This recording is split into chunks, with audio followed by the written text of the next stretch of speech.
Salut les petits loups. Une première vidéo pour vous parler d'un jeu que j'ai bien adoré, enfin que j'adore bien. C'est Blood Red Sky. Alors, avec mon accent à moi. Donc ce jeu qui est de chez Warlord Games. Très bien fichu. La qualité Warlord Games, bien évidemment. C'est un jeu qui consiste à simuler des combats aériens de la Seconde Guerre mondiale. Moi, en l'occurrence, j'ai acheté la boîte Bataille d'Angleterre, pardon, donc avec des Spitfire et des Messerschmitt, mais il y a plusieurs d'autres théâtres d'opération, notamment le Pacifique, avec les Mustang, les Zero. Il y a aussi des kits d'avions russes, et je pense que très bientôt il y aura d'autres nationalités qui arriveront. Il existe aussi depuis quelques semaines, mois, les premiers bombardiers qui sont arrivés en kit. Moi j'en ai pas encore acheté, mais ça sera pas mal pour les futurs scénarios. Voilà. Donc je vais vous expliquer vite fait comment ça se joue, les règles de jeu qui sont très simples, très ludiques, très ludiques, et vraiment un gros plaisir à jouer à ce jeu-là. Donc comment ça se compose? Simple. Au départ, chaque camp a plusieurs avions, donc ça dépend des scénarios. Vous pouvez avoir 2, 3. L'idéal, c'est d'avoir au moins 4 avions pour commencer à jouer. Dans la set de base, il y a 2 fois 6 avions, donc 6 Spitfire, 6 Messerschmitt. Et donc on joue l'un contre l'autre, et ce n'est pas axé sur un système alternatif, c'est-à-dire il n'y a pas le tour d'un joueur puis le tour d'un autre, ou il n'y a pas non plus chacun joue en même temps. Je vais vous expliquer comment ça marche.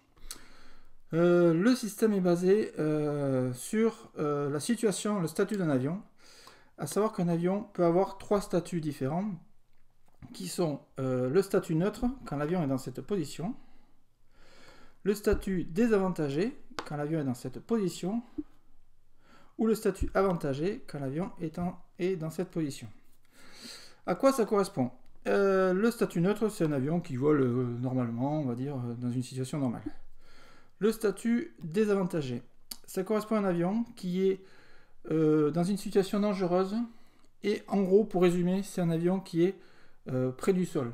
Voilà, c'est à la fois un avion près du sol et à la fois un avion dans une situation dangereuse, avec par exemple un ennemi derrière lui, ou un ennemi qui va lui tirer dessus. Voilà. A contrario, l'avion en position avantageuse, c'est un avion, on peut résumer ça en avion en altitude. Il faut savoir qu'à cette époque, les avions qui étaient en altitude étaient favorisés pour les attaques par rapport aux autres avions. Donc c'est un avion, on va dire, qui est en altitude, et qui donc du coup a des positions avantageuses pour tirer sur ses ennemis, voire pour se sortir des situations un peu périlleuses. Voilà. Ça, c'est le nerf de la guerre de ce jeu. C'est-à-dire que si vous ne comprenez pas ça, il vaut mieux s'arrêter tout de suite, ou si vous n'adhérez pas à ce système-là, arrêtez aussi tout de suite, c'est pas une règle faite pour vous. C'est assez simple, et c'est justement cette simplicité qui fait tout l'attrait du jeu. Donc voilà, ça c'est le cœur même du jeu. Ensuite, pour chaque camp, donc en l'occurrence ici on a les Messerschmitt et les Spitfire, on a des cartes qui correspondent aux caractéristiques des avions. Alors sur ces cartes, il y a plusieurs informations. On va prendre celle des Messerschmitt. C'est à peu près les mêmes pour le Spitfire.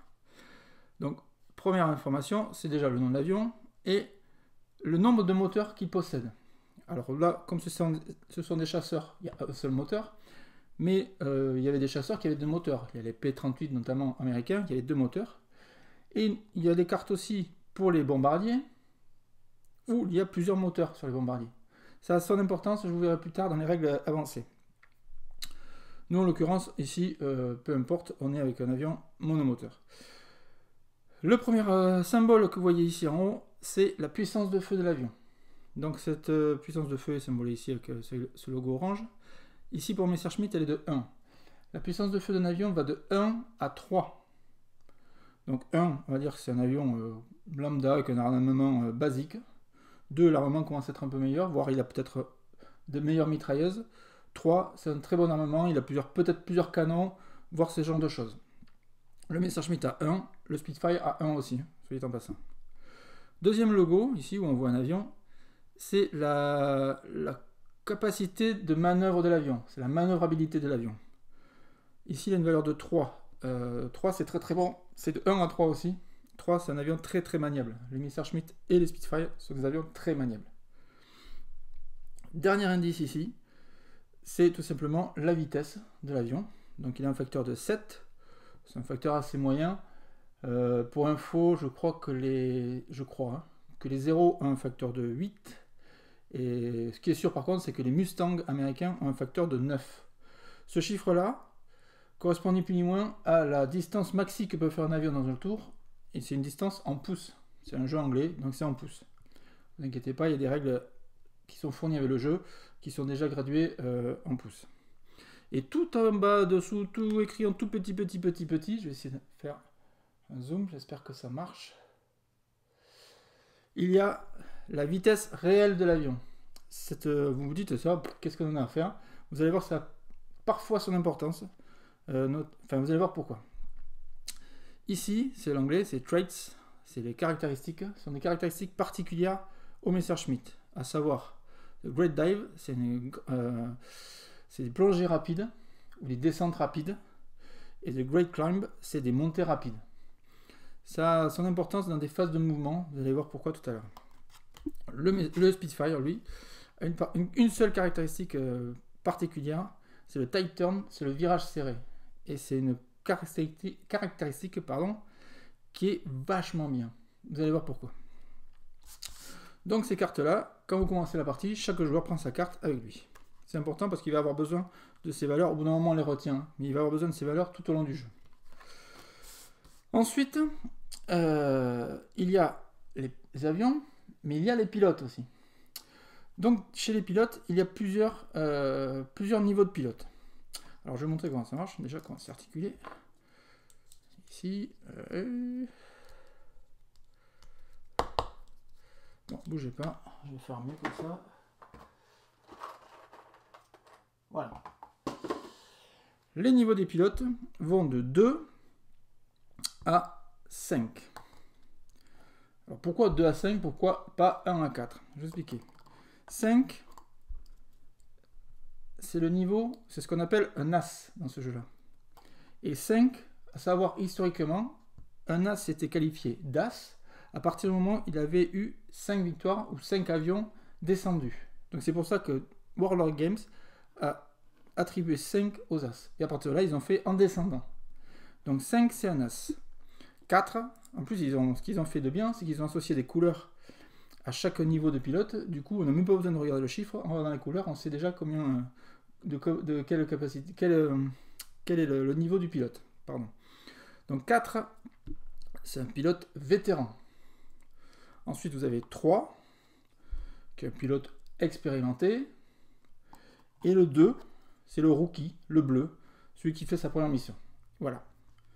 Donc ces niveaux-là sont importants aussi, vous allez voir pourquoi. Maintenant, on va aborder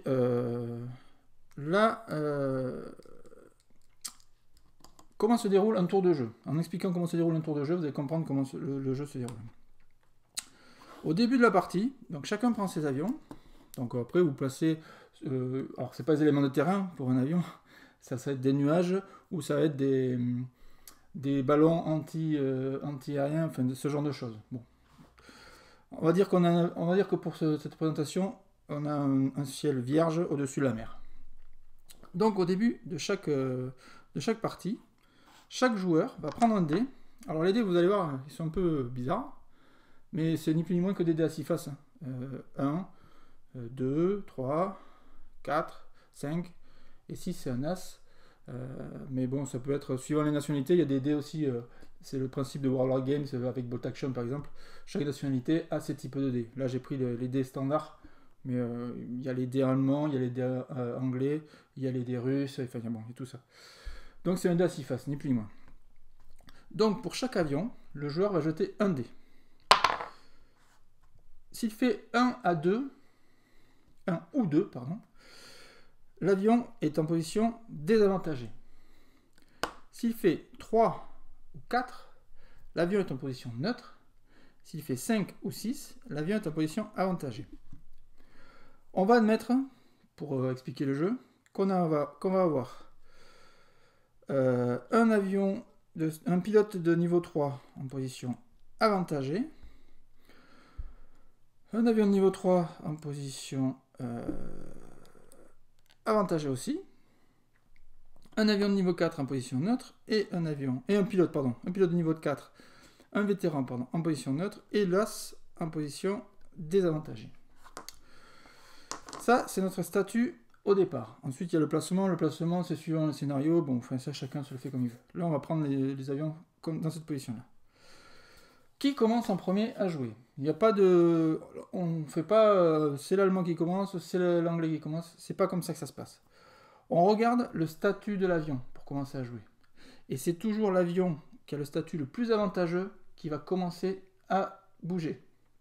Ici, en l'occurrence, les seuls qui ont les positions avantageuses, ils sont deux. Il y a un Spitfire et un Messerschmitt. Donc c'est un de ces deux-là qui va commencer en premier. Quel que soit le statut du pilote, c'est un de ces deux-là qui va commencer en premier. Maintenant, les deux sont en position avantageuse. Comment on fait pour déterminer quand ils sont dans cette position-là? On regarde ensuite le niveau du pilote. Le meilleur des deux pilotes commencera en premier. Là, en l'occurrence, pas de bol, les deux pilotes sont des expérimentés. Donc, encore une fois, égalité. Troisième critère qu'on prend en compte, c'est la vitesse de l'avion. L'avion le plus rapide commencera toujours à bouger en premier. Là, en l'occurrence, pas de bol encore. Les deux ont une vitesse de 7. Donc, à nouveau, égalité. Ensuite, dernier critère qui est pris en compte, c'est la vitesse réelle de l'avion. Et c'est pour ça que ce petit chiffre que je vous ai montré tout à l'heure a son importance. Parce que là, en l'occurrence, un Messerschmitt a une vitesse de 354 miles par heure, alors qu'un Spitfire a une vitesse de 357 miles par heure. C'est-à-dire que pour 3 miles par heure, le Spitfire va bouger avant le Messerschmitt. Donc, ils vont bouger, ils vont faire toutes leurs actions. Ensuite, une fois que tous les avions en position avantageuse auront bougé, on passera aux avions en position neutre. Donc là, en l'occurrence, ça sera le Messerschmitt qui bougera. Et une fois que tous les avions en position neutre auront bougé, fait leurs actions, ça sera au tour des avions en position désavantageuse de faire leur manœuvre, leurs actions, leurs tirs et tout ce qui va bien. Petit aparté, la position d'un avion, le statut d'un avion avantageuse, ne reste pas la même durant son activation. C'est-à-dire que vous pouvez commencer le tour avec une position avantageuse, vous allez commencer à manœuvrer, puis votre avion va passer en neutre, voire en désavantageux, suivant les manœuvres des adversaires et compagnie. Donc du coup, c'est là tout l'art de ce jeu et tout le sel de ce jeu, c'est arriver à bouger avant son ennemi et se trouver en position de telle sorte que l'ennemi perde des avantages pour que vous puissiez encore bouger avant lui. Vous allez voir, je vais vous expliquer. Donc, le tour de jeu. Donc, on va dire le Spitfire, c'est lui qui commence à jouer. Dans un tour de jeu, dans une activation d'avion, pardon, il y a deux phases. La première phase, c'est la phase que moi j'appelle la phase avion. Si on va faire bouger, on va faire des actions à l'avion par rapport aux caractéristiques de l'avion. Et une fois que cette phase est passée, il y a la phase pilote, où là l'avion va faire d'autres actions, qui des fois ressemblent beaucoup aux actions de l'avion, mais qui dépendent des caractéristiques du pilote. Donc vous allez voir, vous allez comprendre. Donc qu'est-ce que l'avion, on va activer cet avion. Donc, phase avion. Dans la phase avion, il y a 3 actions que l'avion fait. Première action, c'est le tir. Pour effectuer un tir, tout simplement déjà... Alors, attendez, il faut que j'attrape ce qui va bien. Si je l'ai pas mis là, il faut déjà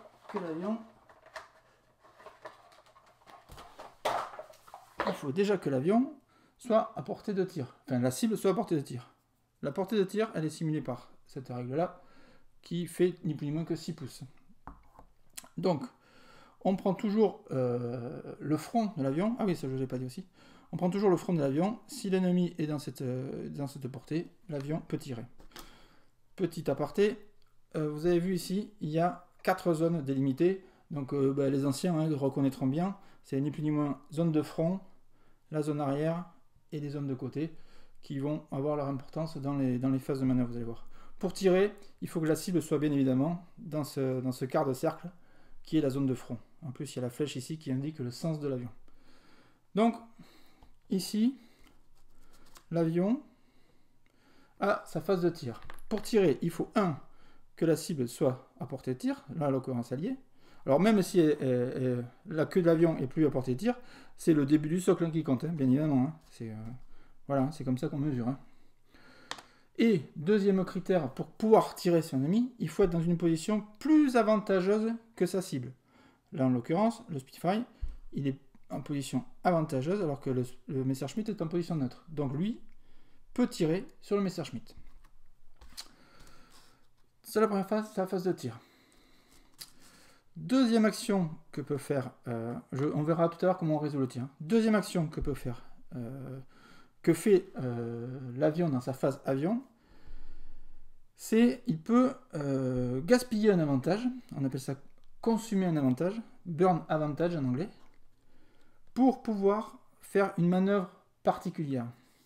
Il faut savoir que dans Blood Red Skies, les avions sont obligés de bouger, c'est pas des hélicoptères, ils volent pas sur place, donc vous êtes obligé de le faire avancer, et ils avancent toujours tout droit.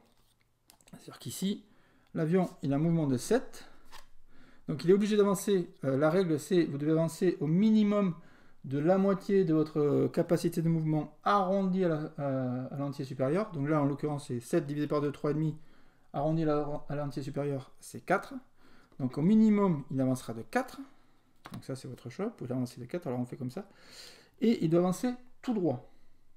Sauf si vous décidez de brûler un avantage, donc je passe d'avantage à neutre, et là j'ai le droit de faire jusqu'à 180 degrés, c'est-à-dire un demi-tour, et de bouger. Et je peux faire cette manœuvre de 180 degrés à n'importe quel moment du mouvement. C'est-à-dire je peux très bien faire 4 pouces, je tourne, et je fais 3 pouces. Voilà, et là j'ai fait mon mouvement. Bon, ceci étant, si je vais tourner un peu moins et je serai avancé, je serai allé plus loin. Mais bon, c'était pour vous montrer. Donc ça, c'est la phase où on brûle l'avantage. Deuxième chose que peut faire dans cette phase de consommation d'avantage, c'est qu'on était comme ça, vous pouvez aussi faire un mouvement plus grand que les 7 pouces de base. C'est-à-dire vous pouvez décider, je brûle l'avantage, et ce qu'on appelle une grande plongée, enfin une plongée, et je fais mon mouvement de base, 7, plus 6 pouces. C'est-à-dire je fais jusqu'à 13 pouces. Là, c'est par exemple quand vous voulez vous sortir d'une situation un peu catastrophique, vous avez quelqu'un derrière vous, et il est temps de sortir de là vite fait. Donc vous pouvez faire 13 pouces. Ou vous voulez très vite aller derrière un ennemi, et pareil, vous faites 13 pouces. Mais là, vous êtes obligé d'aller tout droit par contre en revanche. Vous ne pouvez pas tourner. Voilà. Donc ça, c'est brûler l'avantage.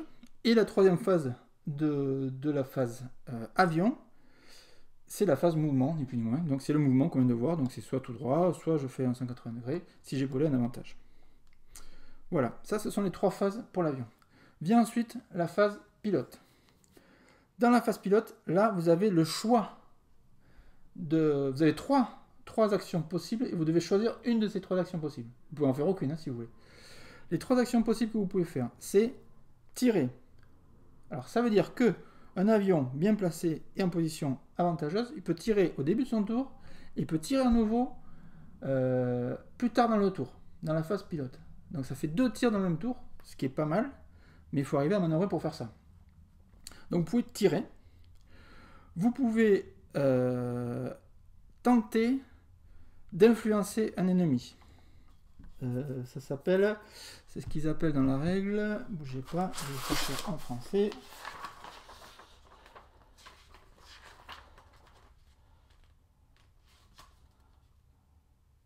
C'est ce qu'ils appellent surpasser l'ennemi. Pour surpasser l'ennemi, il faut que vous soyez dans il faut que vous arriviez en position avantageuse.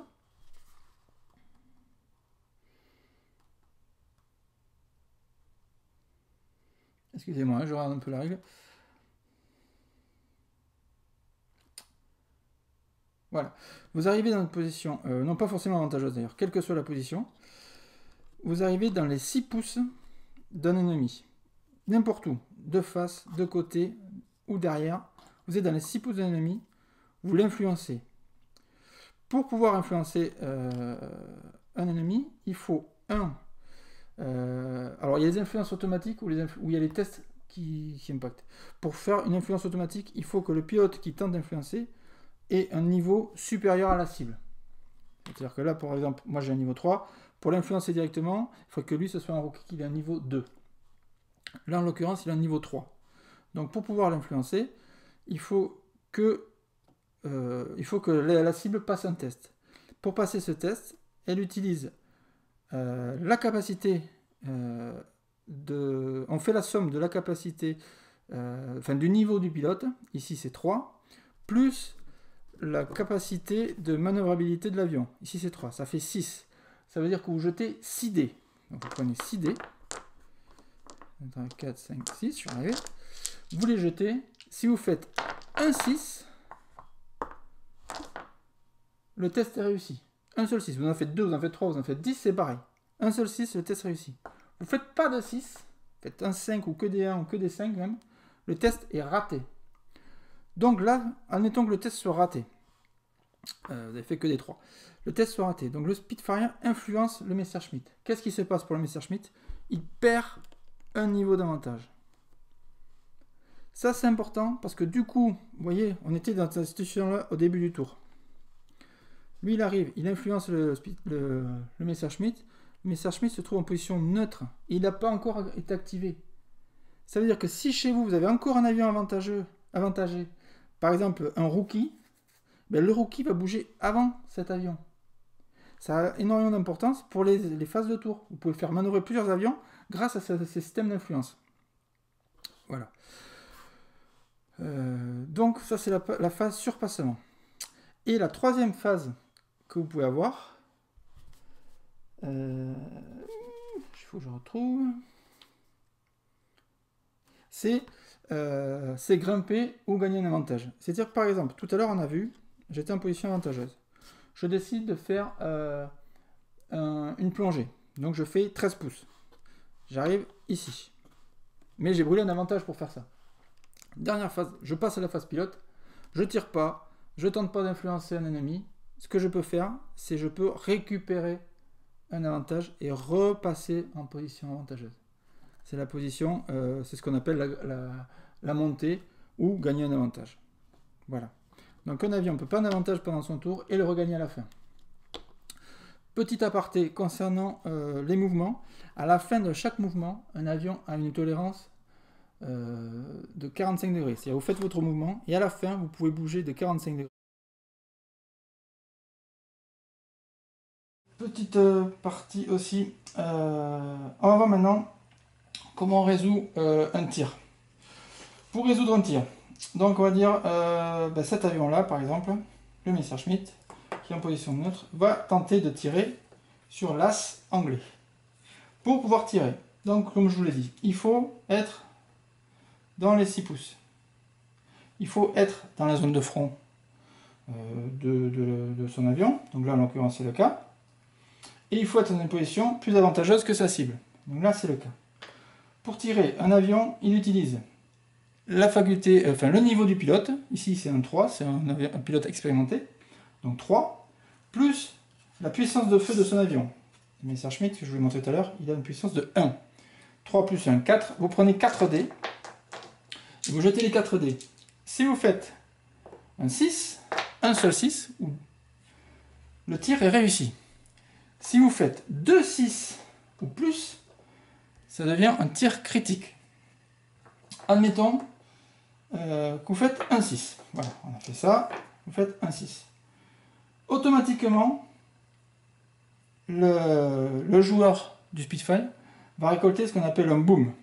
C'est-à-dire le tir a touché son avion. Donc il prend un boom. Vous verrez à quoi ça sert après. Et on le pose sur la carte. On le pose à côté de la carte si vous voulez, enfin, peu importe, c'est contre l'anglais. Maintenant, l'avion, le Messerschmitt a touché le Spitfire. Maintenant, il faut savoir, est-ce que ça a fait des dégâts qui vont entraîner quelque chose sur le Spitfire, ou est-ce que c'est juste touché, comme on voit dans certains films et comme ça se passait réellement. On pouvait très bien toucher un avion, mais l'avion, lui, ça ne le dérange pas, il peut continuer à sa mission malgré tout, malgré qu'il ait pris une balle dans la carlingue. Donc pour savoir si le tir a fait quelque chose ou pas, on va faire, moi ce que j'appelle ça un test de sauvegarde, mais ils appellent ça, je sais plus comment ils appellent ça, enfin on va faire un test de sauvegarde. Pour faire le test de sauvegarde, c'est simple, on prend la valeur du pilote, ici c'est un 5, auquel on ajoute la valeur de manœuvrabilité de l'avion, c'est un 3. 5 plus 3, 8. Le joueur du Spitfire va jeter 8 dés. 2, 4, 6 et 2, 8. S'il fait un 6, un seul, ce test est réussi. L'avion a été touché, mais ça ne fait pas plus de dommages que ça. S'il fait aucun 6, l'avion perd un avantage. Donc, admettons que ici on était en position avantageuse, la cible était en neutre, il rate son test, il passe en position désavantageuse. Autre cas, on est en position ou avantageuse ou neutre, on tire sur le Spitfire, il rate son test, il ne peut pas descendre plus, il est descendu. Si l'avion est descendu, le joueur récupère un deuxième boom. Vous allez voir à quoi ça sert après. Par contre, il y a des phases de tir bien particulières. La phase la plus classique, c'est on tire depuis l'arrière. On tire dans l'arrière de son ennemi. On prend le quart de cercle ici. Si l'attaquant est dans ce quart de cercle, on tire depuis l'arrière. C'est la phase de tir que je viens de vous montrer. Deuxième cas, on tire sur le côté. C'est un tir qu'on appelle en déflexion. C'est-à-dire que c'est un tir difficile parce que on considère que l'attaquant ne voit pas son avion en permanence, il ne le voit juste passer devant lui. Donc c'est un tir qui a moins de chances d'aboutir. Donc là on fait toujours 3 plus la puissance de tir 1, ça fait toujours 4 dés pour l'attaquant. Par contre le défenseur, lui, pour se sauvegarder, il prend toujours la valeur de pilote, 5, mais il prend en compte la valeur de mouvement, c'est 7. Ce qui fait qu'il jette 12 dés. Et avec 12 dés, il doit faire un 6. Il y a quand même plus de chances d'arriver à se sauver qu'avec seulement 6 dés ou 8 dés. Voilà. Et la dernière phase, qui est la plus amusante mais la plus dangereuse pour l'attaquant, c'est le face-à-face. C'est-à-dire quand vous êtes, les deux sont dans leur quart frontal, l'attaquant peut tirer sur le Spitfire, mais le Spitfire peut répondre. Et donc là, il y a 2 tirs simultanés, on va dire. Donc on résout les tirs de la même manière. Là, ça serait 3 plus 1 de tir, 4. Et lui, quelle que soit sa position avantageuse ou pas, il a le droit de riposter. Lui, il a 5 plus 1, 6. Il va jeter 6 dés contre le Messerschmitt. Et ensuite, on fait les phases de sauvegarde pour chacun des deux. C'est-à-dire que sur une phase comme ça, ok, vous pouvez attaquer un as, mais vous prenez le risque que l'as vous fasse baisser d'un niveau.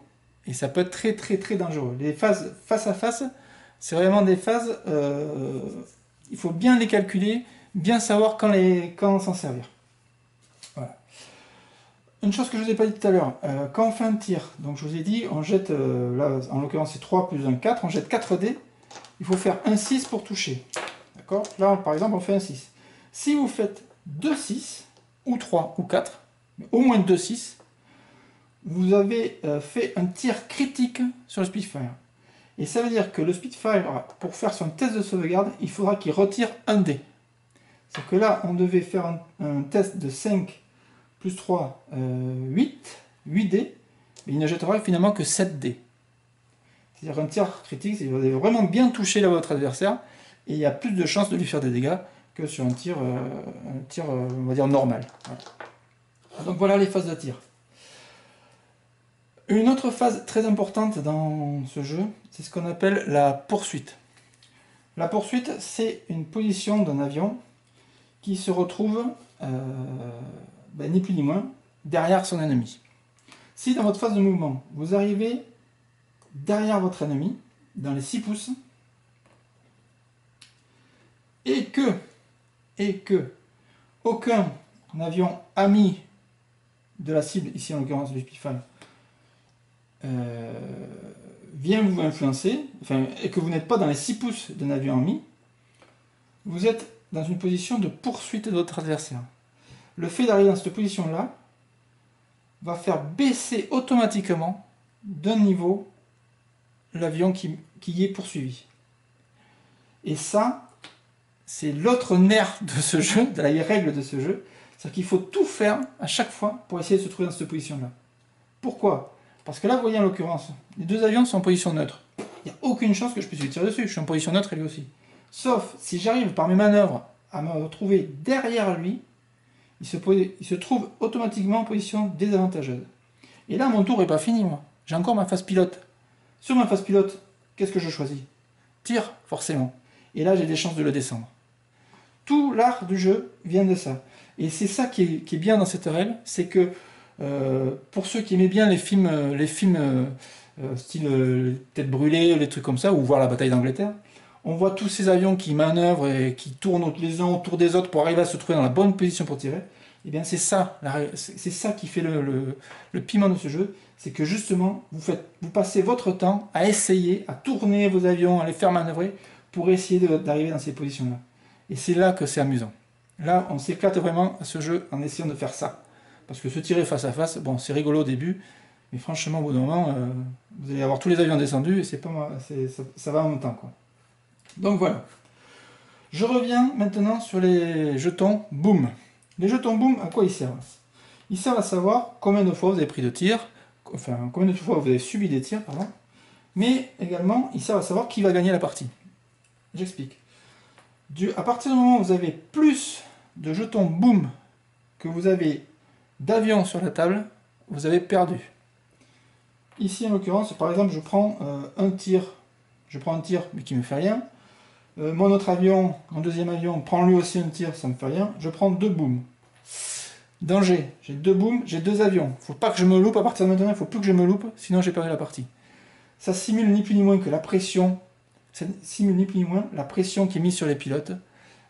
Ça simule les manques de munitions, ça simule le fait d'être loin de sa base, ça simule les baisses de carburant, ça simule toutes ces phases-là qui font que la mission devient vraiment tendue. À un moment donné, la mission, elle est vraiment très très tendue. Il faut savoir ce qu'on fait. Est-ce qu'on va vraiment partir dans des manœuvres pour sécuriser au maximum tout ce qu'on va faire derrière, ou est-ce qu'on tente le va-tout, on fonce dans le tas et on essaie de faire subir des booms aussi à son adversaire.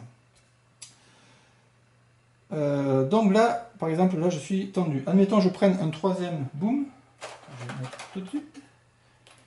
J'ai 3 booms, j'ai 2 avions, j'ai perdu la partie. Mais j'aurais perdu la partie quand le tour en cours sera fini. C'est-à-dire que si mon adversaire, lui, il a un boom, voire 2 booms, je peux très bien essayer dans le tour de faire des manœuvres pour essayer d'avoir un match nul.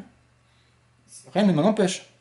Donc ça aussi c'est pas mal, c'est-à-dire que vous savez que vous avez perdu, vous savez que dans le pire des cas vous avez perdu, mais vous pouvez quand même tenter des choses à la fin, au dernier tour, pour essayer d'avoir un match nul. Voilà en gros les règles de Blood Red Sky.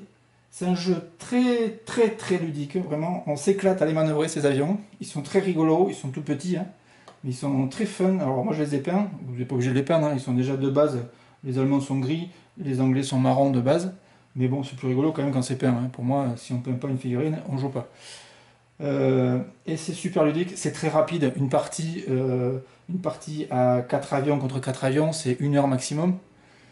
C'est très facile à apprendre, à assimiler. Moi j'ai joué avec ma fille qui a 10 ans, qui n'avait jamais vu un wargame de sa vie, et elle s'est éclatée. Le seul inconvénient, c'est que c'est en anglais, donc il faut traduire les cartes, il faut traduire les règles, mais bon, si vous connaissez un peu la règle de Shakespeare, la langue de Shakespeare, vous en sortez, c'est rien de compliqué. Le livret de règles, il fait 16 pages, le livret de règles avancées fait 16 pages. Je veux dire, c'est vraiment pas la mer à boire. Un des derniers points que j'ai pas abordé, ce sont les règles avancées. Alors les règles avancées, ça va quoi? Ça va mettre un peu de piment dans les tours de jeu et modifier notamment les tours de jeu. Alors, il y a 4 types de règles. Alors, il y a dans les règles avancées, le principal élément des règles avancées, c'est ce qu'on appelle les cartes d'action. Donc, il y a 4 types de cartes d'action. Il y a les cartes compétences des As. Il y a les cartes caractéristiques des avions. Il y a les cartes doctrine. Et il y a les cartes théâtre. Donc il y a plein de cartes différentes. À quoi elles servent ces cartes, par exemple? Je vais prendre la carte caractéristiques avion. Et ça correspond aussi aux caractéristiques qu'on a vues tout à l'heure sur les cartes des avions. Ici vous avez Great Dive, c'est-à-dire Great Climb. C'est-à-dire que dans certains scénarios, on va vous demander d'utiliser ces cartes-là. Donc ici c'est en anglais, un avion, un moteur puissant et des ailes fines signifie que cet avion peut surpasser ses ennemis. Donc il y a une phase où on décrit en gros la caractéristique. La phase play, c'est la phase à quel moment du tour de jeu on peut, ou du jeu on peut s'en servir. Le chapitre do qui explique comment on s'en sert. Ici, donc c'est une caractéristique avion. Ici, ça explique que c'est votre avion qui va en bénéficier vis-à-vis d'un avion ennemi. Enfin, tout ça vous verrez dans les règles avancées. Et ensuite, une petite remarque ici, c'est-à-dire discard, c'est-à-dire que cette carte, vous allez, une fois que vous l'avez jouée, vous la mettez de côté, et vous allez pouvoir la réutiliser dans le jeu. On a des cartes comme ça, donc on fait un pot de cartes, on les mélange, et ensuite on en prend 3 au hasard, enfin au hasard. On les regarde pas, on les prend, on fait un tas et on les distribue. On en prend 3 par tour de jeu. D'accord? Et donc on les joue. Alors, on peut les jouer dans le tour de jeu ou pas. Et une fois que le tour est fini, on en reprend pour en avoir toujours 3. Voilà. Et il y a des cartes par contre qui sont utilisées une seule fois. Par exemple celle-ci, théâtre, qui correspond à une carte qui va influencer la table de jeu ou l'environnement du jeu. Théâtre, ici c'est un ciel clair. Ça vous permet, par exemple, si il y a des nuages sur la table, ça vous permet d'enlever un ou deux marqueurs de nuages à votre choix. Et donc cette carte-là, elle est utilisée durant le déploiement, au début du jeu, et elle ne sert forcément qu'une fois. Vous n'allez pas enlever des nuages à tous les tours de jeu. Donc celle-là, elle est marquée Remove, c'est-à-dire que cette carte-là, vous l'enlevez, et vous ne pourrez plus la récupérer après. Voilà. Et ensuite, il y a d'autres cartes qui sont... alors ça c'est des cartes As, qui sont des cartes qui servent... qui sont utilisées avec un test du pilote. Vous avez entendu le chat qui miaule, excusez-moi, mais c'est pas grave, c'est parce qu'il a faim lui aussi. Et voilà, ensuite la case doctrine qui correspond à des doctrines de nationalité ou des avions, enfin ou des escadrons. Par exemple celle-là de doctrine, c'est un bonus qui vous permet un virage serré qui se joue en réaction à un tir d'un ennemi. Voilà, l'avion peut tourner de 45 degrés avant le tir pour par exemple se trouver dans une position au lieu d'être en poursuite. Donc il aura perdu quand même son avantage, mais par exemple il se retrouve de flanc et donc le tir va être plus difficile, va être plus facile à sauvegarder. Voilà, par exemple. Bon, enfin vous avez plein de cartes comme ça, c'est vraiment super sympa de jouer avec ces cartes-là, ça met encore plus de piment à ce jeu. Et non, c'est vraiment, il faut jouer avec les règles avancées si vous pouvez. Au début, apprenez les règles, apprenez à jouer avec les règles de base, mais au bout d'une partie, voire 2 maxi, vous allez très vite vous pencher là-dessus parce que ça apporte vraiment encore plus de piment à ce jeu. Et autre chose dans les règles avancées, c'est qu'on a les bombardiers. Donc dans la boîte de jeu, dans la boîte de jeu, les bombardiers sont fournis sous cette forme-là. Donc vous avez ici le seul qui est repris. Et voilà à quoi ça correspond un bombardier. Donc ça c'est un bombardier anglais. Derrière vous avez le même en allemand. Mais il faut savoir que les figurines sont sorties depuis, je vous dis, quelques semaines, voire quelques mois. Et donc vous pouvez jouer avec des vraies figurines de bombardiers. Et donc des bombardiers, ils ont une carte vraiment spécifique. Donc là en l'occurrence c'est par exemple l'anglais. Et donc vous voyez un truc particulier sur l'anglais. Donc déjà c'est un un avion multimoteur. Donc il a 2 moteurs, je vais vous expliquer à quoi ça peut servir ça. Et ici, la puissance de feu, elle est de 1. Par contre, il a une puissance de feu à 360 degrés. Ce sont les mitrailleuses qu'on mettait un peu partout sur les avions. Et ça permet de tirer partout. Dès qu'on a un ennemi dans ces 300, enfin, dès qu'on a un ennemi à portée, on peut le tirer dessus. Voilà. La petite particularité des multi-engine bombers, donc des bombardiers à plusieurs moteurs, c'est que les booms, pour que... alors, les booms, ça fait perdre une partie. Mais les booms, ils sont attribués par ce qu'on appelle des éléments de jeu ou des escadrons. C'est-à-dire que quand vous allez avoir un scénario avec des bombardiers, vous allez avoir une carte pour les bombardiers et une carte pour les chasseurs qui vont accompagner ces bombardiers. D'accord? Les booms, ils sont attribués à la carte. Donc, de base, souvent au début, vous allez jouer juste avec une seule carte et puis un seul escadron. Mais par exemple, si vous faites une mission avec des bombardiers, vous allez avoir l'escadron des bombardiers et l'escadron des Spitfire. L'escadron des Spitfire, comme je vous ai expliqué, si vous avez plus de booms que de Spitfire sur la table, les Spitfire doivent quitter la table. Et en gros, la partie est perdue. Les bombardiers, ça marche différemment. C'est-à-dire, on compte les booms par rapport au nombre de moteurs qu'on a. Pourquoi? Parce qu'un bombardier, on considère qu'un bombardier, il prend un boom, par exemple, il se fait tirer dessus. Il prend un boom, il subit, il rate sa sauvegarde, il prend un deuxième boom, mais comme il a 2 moteurs, il peut continuer à voler. Il n'est pas descendu l'argent. C'est ce qu'on appelait, c'était l'avantage de ces avions-là, c'est que quand vous avez plusieurs moteurs, ben, avec un seul moteur, on peut continuer à voler. On vole mal, mais on peut continuer à voler. Et donc, quand vous avez un escadron à 3, 4, 5, par exemple, bombardier, ça fait que vous avez 10 moteurs, par exemple, maxi. Donc, il va falloir 10 booms pour éliminer l'escadron. Vous voyez un peu jusqu'où il faut aller. Donc, souvent, les scénarios, c'est 2 bombardiers, 2, 3 bombardiers. Moi, j'ai vu des scénarios sur vidéo à 3 bombardiers. Voilà, au bout de 3 bombardiers, il faut déjà commencer à bien les tirer dessus pour les éliminer. Hein. Et c'est chaud patate, comme on dit. Voilà, donc ça, c'est une particularité des bombardiers. Et c'est très fun de jouer les bombardiers. Vous verrez, vous allez vous éclater. Donc voilà, c'était la présentation de Blood Red Skies. Je le dis bien en anglais, vous voyez. Donc c'est un jeu super fun. Si vous voulez, ben, achetez-le. Alors pour votre info, il coûte de base, la boîte de base toute simple, 40 €. Dans la boîte de base, vous avez 6 avions. 6 avions par côté. Donc ça fait 6, pour moi en l'occurrence, c'est 6 Messerschmitt, 6 Spitfire. Vous avez la règle pour jouer. Moi, faites gaffe à ça, c'est du carton. Donc ça s'abîme. Je pense que ça va s'abîmer très très vite. Il va falloir que je me trouve un moyen de faire une règle un peu plus solide. Vous avez les cartes qui accompagnent les avions. Vous avez tous les marqueurs qui vont bien, tous les socles qui vont bien. Vous avez la petite règle pour le tir. Vous avez les dés. Donc, vous avez 10 dés comme ça. Je vais vous le montrer. Voilà, 10 dés comme ça. Vous avez les cartes, toutes les cartes d'action. Vous avez bien sûr le livret de règles, le livret de règles avancé et un livret de scénario. Et vous avez des marqueurs nuages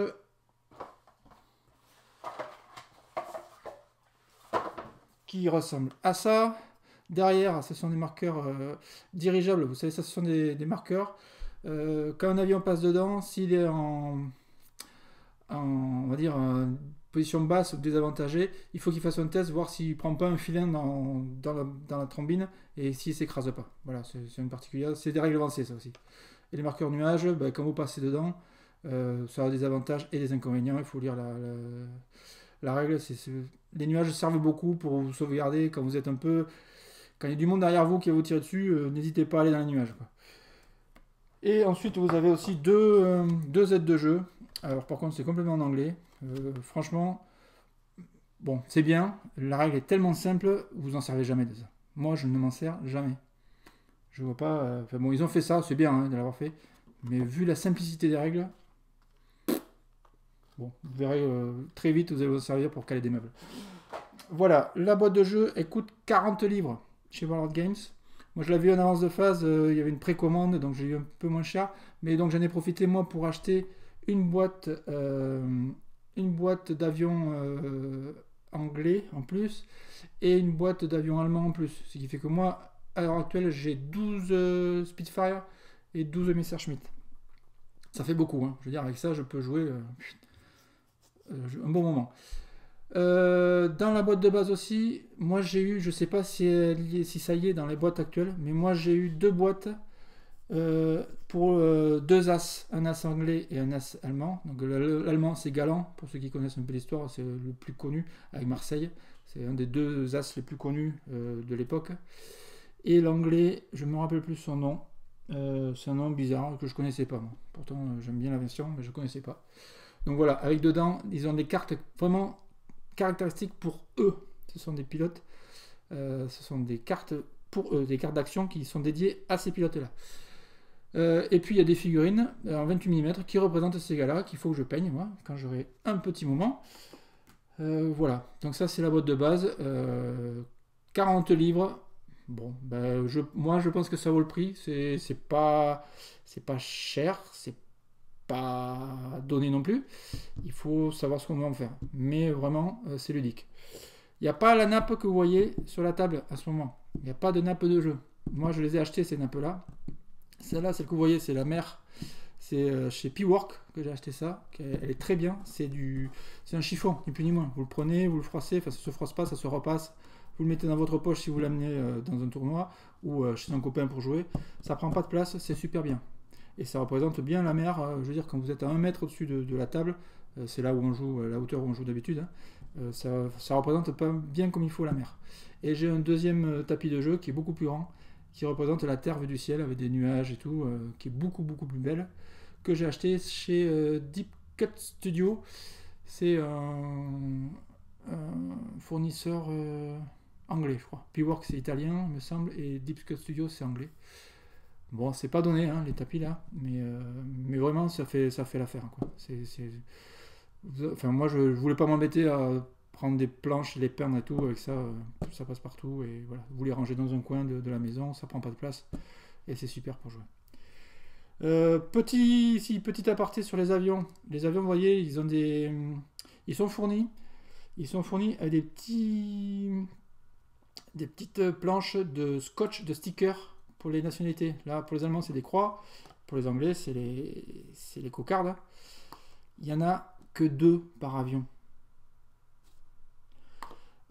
Donc, moi, ce que je vous conseille de faire, c'est d'acheter ou d'arriver à en trouver sur Internet. Moi, je ne suis pas arrivé à en trouver. Mais d'acheter des décalcomanies. Ça, c'est des stickers qu'il faut découper et coller en plus. Il faut les découper. C'est un peu galère. Je me suis bien pris la tête là-dessus. Je vous conseille d'acheter, c'est ce que je vais faire pour les prochains avions que je vais peindre, des décalcomanies où il y a beaucoup plus déjà de décalcos. Hein. Vous allez mettre vraiment tous les décalcos qui sont prévus sur un avion de base. Hein. C'est-à-dire qu'il n'y avait pas que les ailes, il y avait les flancs aussi. Et pour les Messerschmitt par exemple, ils avaient des espèces de flèches blanches sur le côté. Pour les Spitfire, ils avaient des lettres inscrites sur le côté. Ça va donner encore plus de cachet à vos avions. Voilà, donc c'est le seul défaut que j'ai trouvé. Moi, je dis vraiment, ils ont fait un peu cheap là, sur ce coup-là. Et ensuite, la peinture, elle est ce qu'elle est. Hein. Après, vu la distance, vu la taille des avions, vous embêtez pas à faire de la peinture super géniale. Moi, j'ai peint de base, j'ai fait un énorme lavis dessus. Et puis terminé, un coup de vernis et voilà, l'avion il est peint et ça suffit largement pour jouer, ça fait son affaire. Faut pas rentrer dans les détails là, c'est du tout petit, c'est du 1,144 je crois d'échelle.